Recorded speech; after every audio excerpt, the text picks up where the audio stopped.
যে পলিটিক্সটা আমরা বলছিলাম যে ওই 6 শিডিউল ত্রিপুরাতে আপনি বলছিলেন যে সিপিএম প্রথম দিয়ে চাইতো না, হ্যাঁ, সিপিএম তো প্রথম দিকে তো প্রচন্ড বাধা দিয়েছিল, পরে দিয়ে তারা মানছে আবার। এবং বাধা দিয়ে এই অটোনমাস ডিস্ট্রিক্ট কাউন্সিলের যে দাবিটা, সেই দাবিটাকে ডাইভার্ট করার জন্য তারা 5th and 7th শিডিউলের আন্ডারে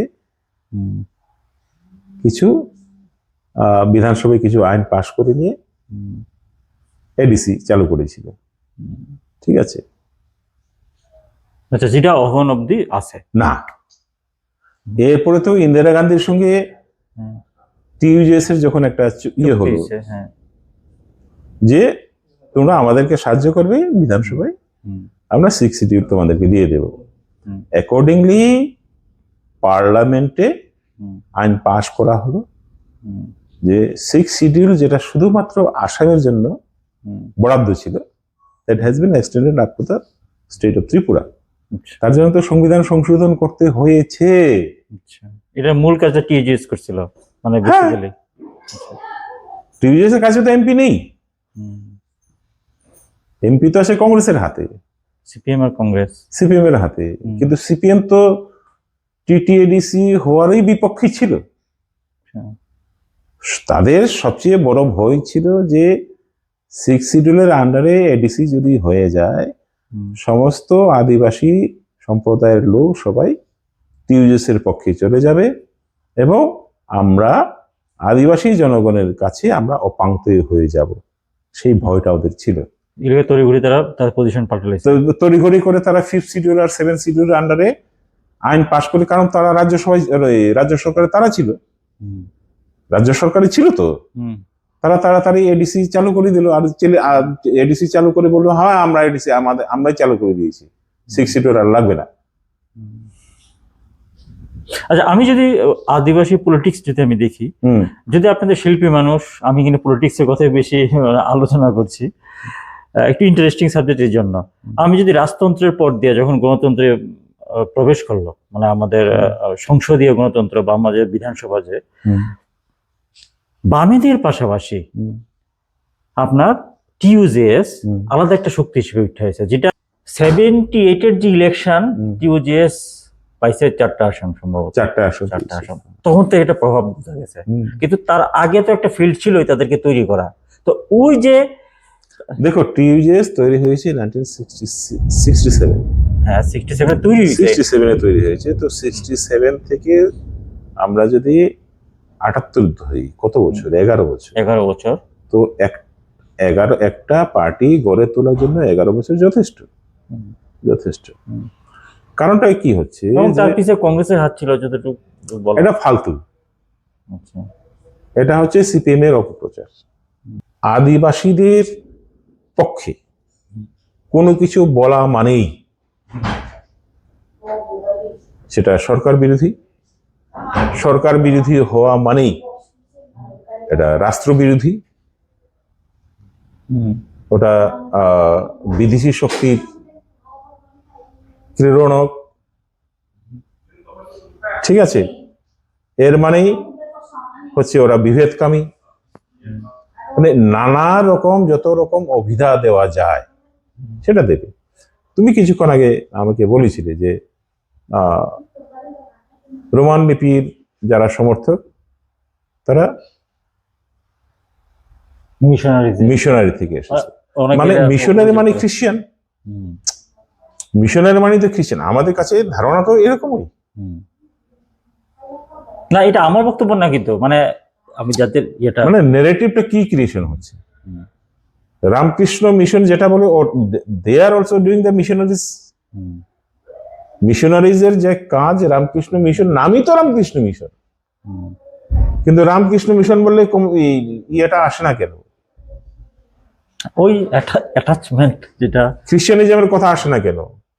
মিশনারিজ বললে শুধু খ্রিস্টানিজমের এর কথাটা আসে কেন? Why? Because all these narratives are being created, purposefully created. তাহলে যখন 71-72-তে বিজয় রাঙ্খলের উদ্যোগে, টিইউজেএস এর উদ্যোগে ত্রিপুরার বিভিন্ন জায়গাতে, গ্রামে গ্রামে, প্রত্যন্ত এলাকাতে যখন ইংরেজি মিডিয়াম স্কুল খোলা হচ্ছিল প্রাইভেট উদ্যোগে, ঠিক আছে, তখন বলছিল যে এরা হচ্ছে সিআইএ এর এজেন্ট, বিদেশি এজেন্ট, বিভেদকামী শক্তি, রাষ্ট্রবিরোধী শক্তি, এরা মিশনারিজের কাছ থেকে টাকা পেয়ে এইভাবে স্কুল খুলছে, যেহেতু ইংরেজি মিডিয়াম স্কুল খোলা হচ্ছে। তার ইংরেজি মিডিয়াম ছিল না ওই সময়টা? গ্রাম দেশে ছিল না তো। আচ্ছা। ইংরেজি মিডিয়াম স্কুল বলতে তখন আমরা চিনতাম সেন্ট পল স্কুল আগরতলাতে, আর ছিল হলি ক্রস স্কুল। সিসিবিআর স্কুল অনেক পরে হয়েছে। আর কোথায় ছিল ইংলিশ মিডিয়াম? না, আগরতলা দিয়ে তো সারা ত্রিপুরা না। না, আগরতলাতে তো সারা ত্রিপুরা না। মানে কিন্তু বাংলা মিডিয়াম স্কুল ছিল ভিতরে। হ্যাঁ, বাংলা মিডিয়াম ছিল, অল ওয়ের বেঙ্গলি মিডিয়াম। আচ্ছা। আজকে দারচই যে ইংলিশ মিডিয়াম, মানে দার্লং সম্প্রদায়ের সবচেয়ে বড় জনবসতি যেটা আছে সেটাই দারচই। দারচই যে হাই স্কুলটা আছে এখন ইংলিশ মিডিয়াম হয়ে গেছে, that was Bengali medium school. শুরুতে বেঙ্গলি মিডিয়াম স্কুল ছিল। সেন্ট পল স্কুল যখন প্রথম শুরু হয়েছিল, that was also Bengal medium. শুরু হয়েছিল বেঙ্গল মিডিয়াম দিয়ে, পরে ধীরে ধীরে সেটা ইংলিশ মিডিয়ামে পরিণত হয়েছে। সেগুলো তো লিখিত ইতিহাস বাবা, বানানো ইতিহাস তো নয়। তাহলে এই যে একটা ন্যারেটিভ ক্রিয়েট করা যে ইংলিশ মিডিয়াম স্কুলে পড়া মানেই হচ্ছে খ্রিস্টানিজম, জিন্স প্যান্ট পড়া মানেই হচ্ছে খ্রিস্টানিজম। আরে দৈনিক সংবাদ পত্রিকাতে 70, 72, 73 যেসব সম্পাদকীয় দেখেছি, জিন্স পরে গিটার বাজিয়ে ত্রিপুরার উপজাতিরা সবাই খ্রিস্টীয় ভাবাদর্শে দীক্ষিত হয়ে গেছে। That was the language of editorial column. আমি পড়ছিলেন? হ্যাঁ, পড়েছো? না, আমি পড়ছি না। দ্যাট ওয়াজ দেয়ার। মানে কি, একটা ন্যারেটিভ ক্রিয়েট করার চেষ্টা হতো যে ইংরেজি শিক্ষায় শিক্ষিত হওয়া মানেই খ্রিস্টীয়, গিটার বাজানো মানেই খ্রিস্টীয়, জিন্স পরা মানেই খ্রিস্টীয়। তো এখন যে সুমন চট্টোপাধ্যায়, যিনি জীবনের গান গান, সুমন চট্টোপাধ্যায় গিটার বাজিয়ে গান গাইলে সেটা খ্রিস্টীয় না, নচিকেতা গিটার বাজিয়ে গান গাইলে সেটা খ্রিস্টীয় না, কিন্তু বিকাশ রায় দেববর্মা গিটার বাজিয়ে গান গাইলে সেটা খ্রিস্টীয় হয়ে যায়। এটা কি ধরনের যুক্তি? কি ধরনের যুক্তি এটা? না, এটার মধ্যে তো কোনো আপনার ককবরক ভাষীরা রোমান স্ক্রিপ্ট চাইলেই ওটা বিদেশি হরফ হয়ে যায়, বিদেশি লিপি হয়ে যায়।